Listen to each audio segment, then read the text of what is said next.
이 시간 하나님을 사랑하는 마음과 예배를 사모하는 마음으로 새벽을 깨워 예배 자리에 나오신 여러분을 환영하고 축복합니다. 이 시간 말씀을 통하여 하나님의 사랑을 누리며 하나님의 은혜를 경험하는 귀한 시간이 되시길 간절히 소원합니다.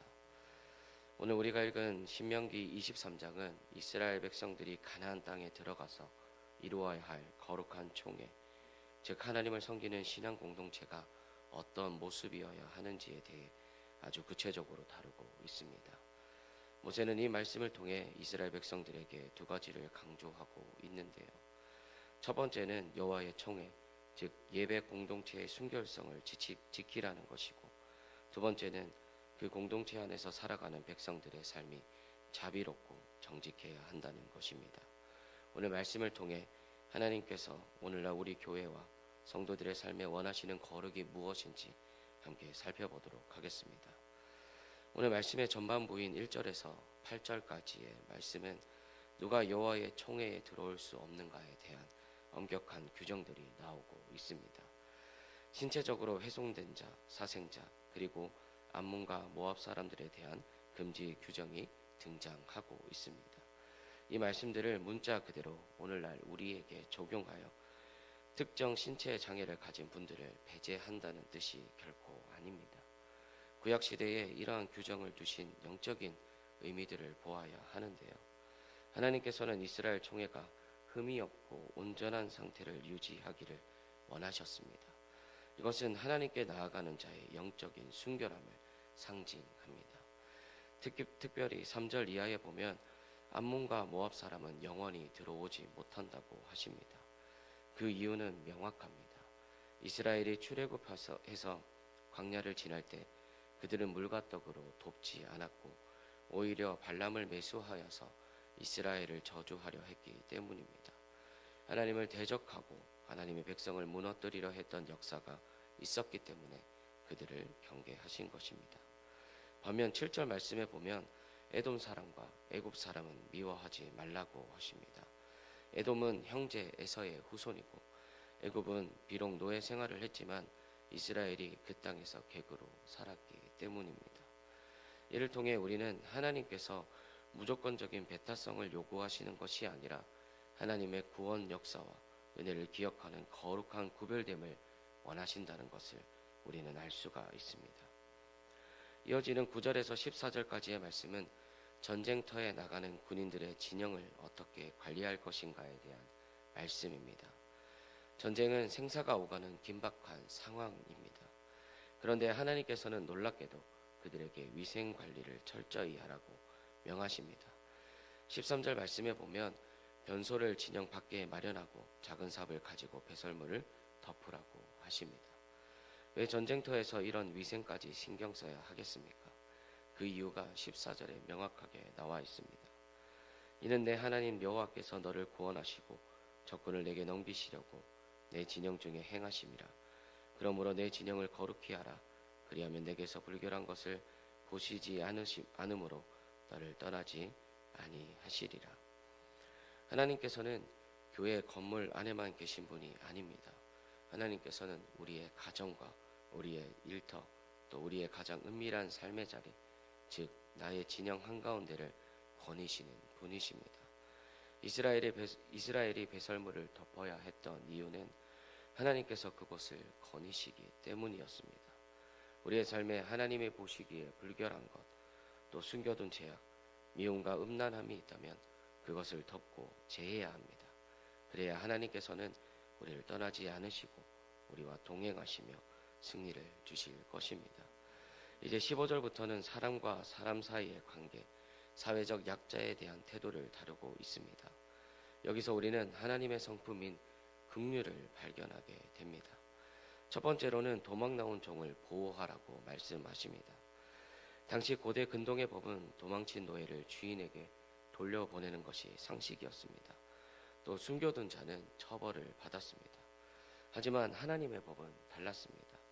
주인을 피해 도망온 종을 돌려보내지 말고 그가 원하는 곳에 살게 하며 압제하지 말라고 하십니다. 왜 그럴까요?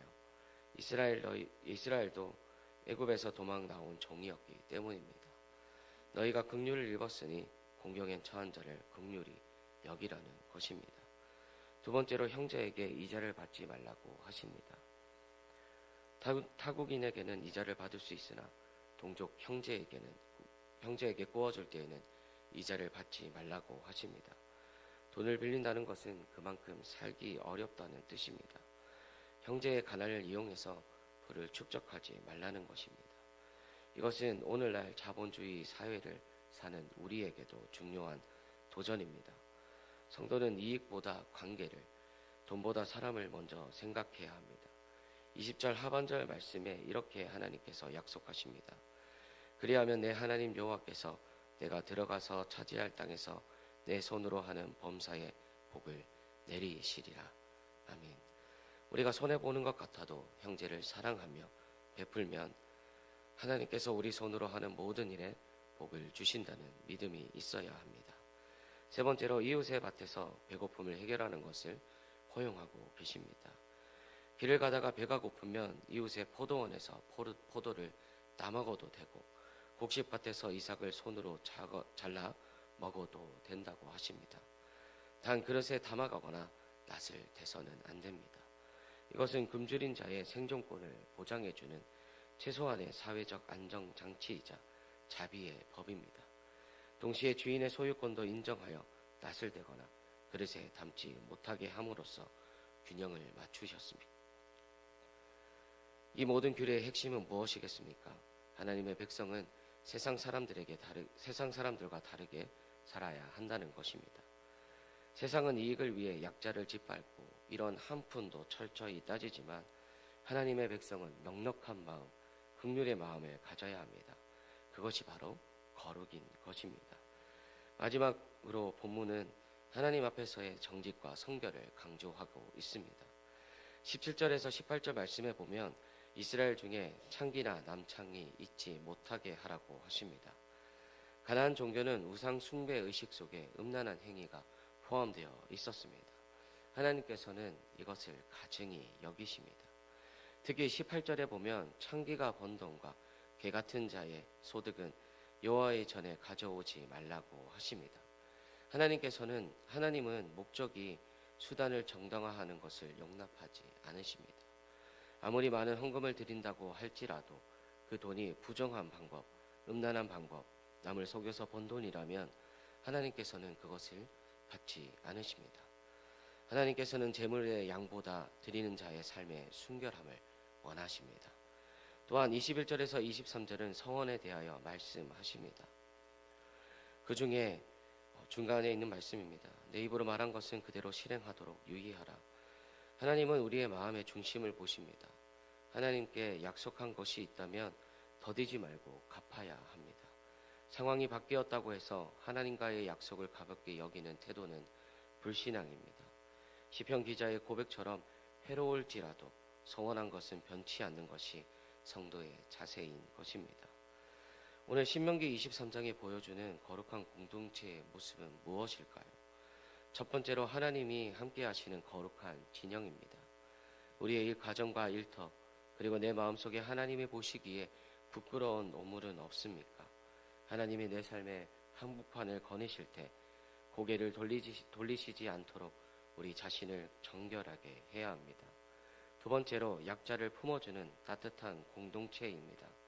도망친 종을 보호하고 가난한 형제에게 이자를 받지 않으며 배고픈 이웃에게 밭을 열어주는 넉넉함이 있어야 합니다.